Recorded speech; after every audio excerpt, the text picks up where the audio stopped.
السلام علیکم میری یوٹیوب فیملی، امید کرتی ہوں آپ ٹھیک ہوں گے، ہنستے مسکراتے ہوئے ہوں گے۔ سب سے پہلے تو آپ لوگوں سے میں نے ایک شکایت کرنی تھی۔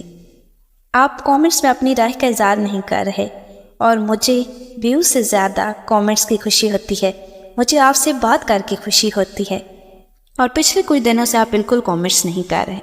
چلیں، شکوے شکایت تو چلتے رہتے ہیں، باقاعدہ اپنی ویڈیو کا آغاز کرتے ہیں۔ تو جب تمہارا دل تھک جاتا ہے تو اللہ کے اشاروں کا انتظار کرتا ہے کہ کب اللہ میری اس تکلیف کو ختم کرے اور مجھے خوشیوں سے نوازے۔ ہم ہمیشہ تکلیف اور تڑپ سے گھبرا کر مایوس ہو جاتے ہیں اور یہ بھول جاتے ہیں کہ اللہ تمہاری تڑپ دے کر ہی تمہاری تقدیر کا فیصلہ کرتا ہے۔ جانتے ہو تکلیف اور تڑپ تقدیر کے فیصلوں کو بدل دیتی ہے، اور تم مایوس ہو کہ میرے ہاتھ خالی ہیں۔ جانتے ہو کسی کا لکھا مل کر ہی رہتا ہے۔ یہ وقت بہت مشکل ہوگا تمہارے لیے، لیکن یہ ضرور یاد رکھنا کہ ہر مشکل کے ساتھ آسانی۔ میری باتوں کو یاد رکھیے گا، یہ مشکل جو ہے نا بس تھوڑے وقت کے لیے رہے گی۔ میں جانتی ہوں آپ لوگ دعا مانگ رہے ہوتے ہیں اور سوچ بھی رہے ہوتے ہیں کہ پتہ نہیں قبول بھی ہوگی یا نہیں۔ تمہاری تکلیف میں صبر کرنا ہی تمہاری دعا کی قبولیت کی دلیل ہے۔ وہ تمہیں دینے کے لیے راضی ہوتا ہے۔ تمہارا نصیب بس تمہیں ان راستوں تک لے جاتا ہے جو اللہ تعالیٰ نے تمہارے لیے لکھ دیے ہیں۔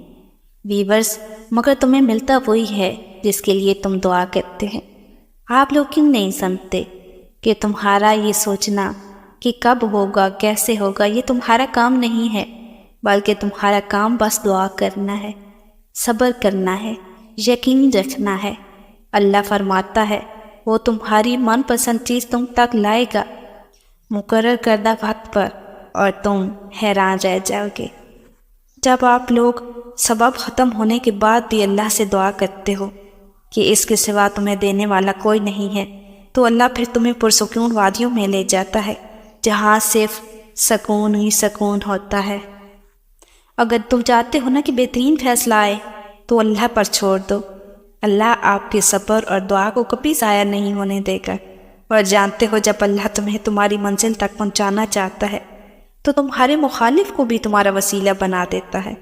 اگر تمہاری زندگی میں کچھ دن مشکل آ گئے ہیں اور تم یہ سوچتے ہو کہ تمہاری پوری زندگی ہی ایسے گزرے گی، جانتے ہو جب قدرت تمہیں تمہاری من چاہے چیز سے محروم رکھتی ہے یا اسے دیکھ کر واپس لے لیتی ہے تو تمہیں لگتا ہے کہ تمہیں دنیا کی ہر نعمت سے محروم کر دیا گیا ہے یا تمہارے ہاتھ میں کچھ نہیں آیا، تو سنو، کبھی کبھی اللہ کی رحمت ان راستوں سے بھیجی جاتی ہے جو تمہیں ناممکن اور دشوار لگ رہے ہوتے ہیں۔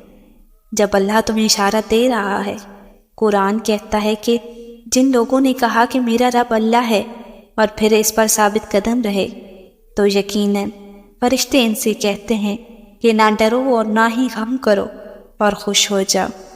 آپ کو اس آیت سے کچھ سمجھ آیا کہ اللہ جب تم سے خود کہہ رہا ہے کہ جب تم کہو گے کہ میرا رب اللہ ہے، یعنی تم جب صبر کرو گے، یقین کرو گے اور اللہ پر اندھا یقین رکھو گے، تو اللہ تمہیں ہر وہ چیز عطا کرے گا جس سے تم خوش ہو جاتے ہو، جس سے تمہاری ہنسی واپس آ جاتی ہے، جس سے تمہاری آنکھیں مسکرانے لگتی ہیں۔ میری دعا ہے کہ اللہ آپ کی ہر دعا کو قبول کرے، آپ کی آنکھوں میں خوشیاں لے آئے، آپ کے دل میں سکون لے آئے، اور اللہ آپ کی اور میری زندگی کو خوشیوں کا باغ بنا دے۔ آخر میں